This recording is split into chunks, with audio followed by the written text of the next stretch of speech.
Hello guys, welcome back to another video of the Orbix Trader. So today I am going to tell you that why most of the traders lose money in stock market or in cryptocurrency or in forex trading. बहुत तरह के अलग अलग reasons है जिसकी वजह से लोग पैसा लूज करते हैं स्टॉक मार्केट में किसी भी मार्केट में। तो बहुत सिंपल सिंपल रीजंस है, मैं आपको एक एक करके बताता हूँ। तो सबसे पहले हम लोग यहाँ पर आ जाते हैं अपनी ट्रेडिंग व्यू की वेबसाइट पर। तो देखिए ये है निफ्टी 50 का चार्ट। तो सबसे पहला जो कॉमन मिस्टेक है जो सब लोग करते हैं वो है no risk management and money management. अगर किसी को मैं पूछूं कि जैसे किसी ने यहाँ पर कॉल बाय कर लिया, यहाँ पर किसी ने कॉल बाय कर लिया और कह रहा है मेरे को मार्केट लग रहा है ऊपर जाएगी, ठीक है मान गए भाई ऊपर जाएगी, लेकिन क्यों लिया, रीज़न क्या था? 80% of the people don't know that why they have took the trade. They don't know about their SL, they don't know about their targets. मैंने बहुत सारे लोगों को देखा है जो यहाँ तो लेते हैं, ये चलो मान लिया तुमने यहाँ पर प्रॉफिट कर भी लिया, कोई दिक्कत नहीं, लेकिन अब मेरे को बताओ इसका एसएल क्या था, इसका टारगेट क्या था। उनको तो ये भी बिल्कुल भी नहीं पता होता। अब जैसे कि उन्होंने यहाँ पर कॉल बाय करा, उन्होंने सोचा यार यहाँ पर ये देखो हाई ब्रेक हो रहा है तो यहाँ पर कॉल बाय कर लेते हैं, यहाँ पर उन्होंने कॉल बाय कर लिया।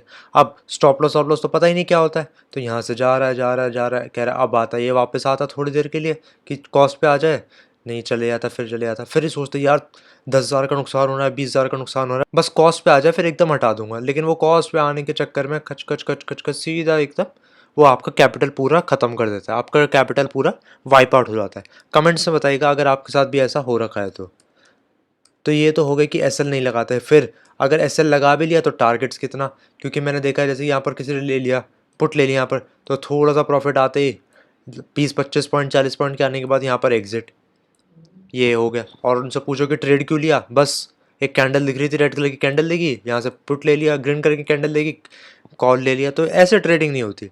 एक प्रॉपर रिस्क मैनेजमेंट और मनी मैनेजमेंट होना चाहिए। 1:2 का रिस्क रिवॉर्ड रेशियो होनी चाहिए, मनी मैनेजमेंट होनी चाहिए एकदम प्रॉपरली।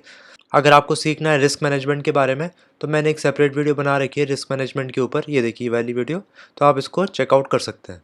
सो नेक्स्ट क्वेश्चन आता है ट्रेडिंग ऑन रॉन्ग सेगमेंट्स।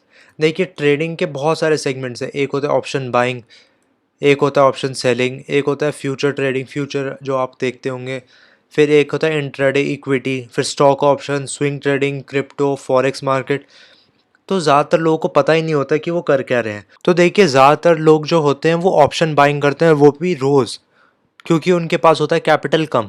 तो देखिए अगर आपके पास कैपिटल कम है और आप ऑप्शन बाइंग कर रहे हैं तो आप रोज़ कभी नहीं कर सकते हैं। अब आप पूछेंगे ऐसा क्यों सर? ये देखिए ऑप्शन बाइंग में आपको चाहिए होता है मोमेंटम, जैसे कि ये देखिए ये मोमेंटम है, ये मोमेंटम है, ये देखिए ये मोमेंटम है। अब ये हो गई साइडवेज मार्केट। अब देखिए क्या होता है, अगर आपको मोमेंटम मिल गया जैसे कि ये देखा है तो आपका जो प्रीमियम होगी वो यहाँ से यहाँ तक पहुँचने में डबल हो जाएगी या ट्रिपल भी हो जाएगी। तो यहाँ तक तो हो गई डबल ट्रिपल, लेकिन जब यहाँ जैसे कि इस जगह पे अगर आपने ले लिया कॉल बाय यहाँ पर कर लिया, फिर यहाँ से यहाँ पर आप देखेंगे प्राइस बढ़ा नहीं, लेकिन जो आपका प्रीमियम होगी वो धीरे धीरे घटते जाएगी थीटा डीके की वजह से। तो इसलिए ऑप्शन बायर जो होते हैं उनको दो चीज़ों का हमेशा ध्यान रखना चाहिए, पहले तो थीटा डीके और साइडवेज मार्केट। साइडवेज मार्केट में आपका सारा जो होता है प्रीमियम वो ख़त्म हो जाता है, इसलिए बोलते हैं हमेशा इन द मनी में ट्रेड करना चाहिए कि अगर साइडवेज मार्केट में अगर आप फंस जाएँ तो ज़्यादा नुकसान ना हो। अगर आप ओटीएम ले लेंगे तो आपकी जो 100 रुपये की वो ओटीएम होगी वो तो धीरे धीरे 90, 80, 50, 40 बहुत जल्दी गिर जाएगी, इसमें भी इतने टाइम में 1-1.5 घंटे में आपकी पूरी ओटीएम पूरी ख़त्म हो जाएगी। आपने देखा होगा, आपके साथ भी होता होगा कि एक ग्रीन कैंडल बनी और आपका पुट में लॉस, या एक लाल कैंडल बनते ही कॉल में लॉस। तो ये अगर आप ओटीएम लेते हैं तो आप ये चीज़ एक्सपीरियंस करते होंगे, इसलिए मैं बोलता हूँ कि आप न्यू चीज़ें ट्राई करते रहिए। फिर अब आता है तीसरी चीज़, ट्रेडिंग एज अ हॉबी। बहुत सारे लोगों को मैंने देखा है अपने आप को बहुत ज़्यादा मतलब इन्फ्लुएंस कर देते हैं ट्रेडिंग में, जो कि एक बुरी बात नहीं है, लेकिन कुछ लोग तो होते हैं वो तो शर्ट पहनते हैं ट्रेडर इसमें लिखा हुआ। फिर कुछ लोग होते हैं जो राकेश झुनझुनवाला सर की डीपी लगाते हैं अपने व्हाट्सएप पे, अपने वॉलपेपर में राकेश झुनझुनवाला सर की वो लगा देते हैं वॉलपेपर। फिर जो रिंगटोन होती है उनकी स्कैम 1992 वाली रिंगटोन लगा देते हैं। तो ये बहुत ज़्यादा इन्फ्लुएंस हो जाता है, जो कि बहुत बेकार चीज़ है। अगर आप सोचें कि मैं मूवीज़ देख लूँ, The Wolf of Wall Street, Scam 1992, bull bull run, ये वो, अगर आप ये देखेंगे तो उससे कुछ फ़ायदा नहीं होगा। टेक्निकल्स की ज़्यादा ज़रूरत है, ना कि मूवीज़ की। अब लास्ट चीज़ आती है जो बहुत ज़्यादा इंपॉर्टेंट है, जो मैं भी यूज़ करते रहता हूँ, cut the losers fast and hold the winners. अब आप पूछेंगे इसका क्या मतलब है। देखिए मैं बताता हूँ। अगर आपने यहाँ पर बाय कर लिया पुट ऑप्शन, आपका यहाँ से नुकसान हो गया, नुकसान होते ही आपने देखा ये ऊपर चला गया, अगर आपने स्टॉप लॉस लगाया तो फिर बूम हो जाता, एकदम आपका सारा कैपिटल वाइप आउट हो जाता।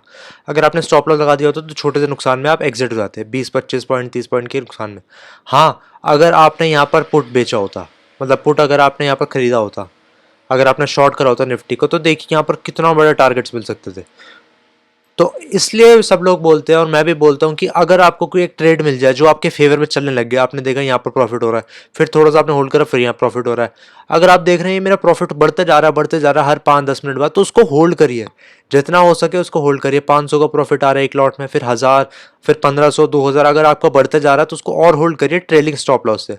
जैसे कि यहाँ पर आ गया, तो आप एक सेकंड में दिखाता हूँ क्लियर करके। जैसे कि यहाँ पर आ गए तो अपना ट्रेलिंग स्टॉप लॉस अपना लिए कॉस्ट के ऊपर, यहाँ पर लिए।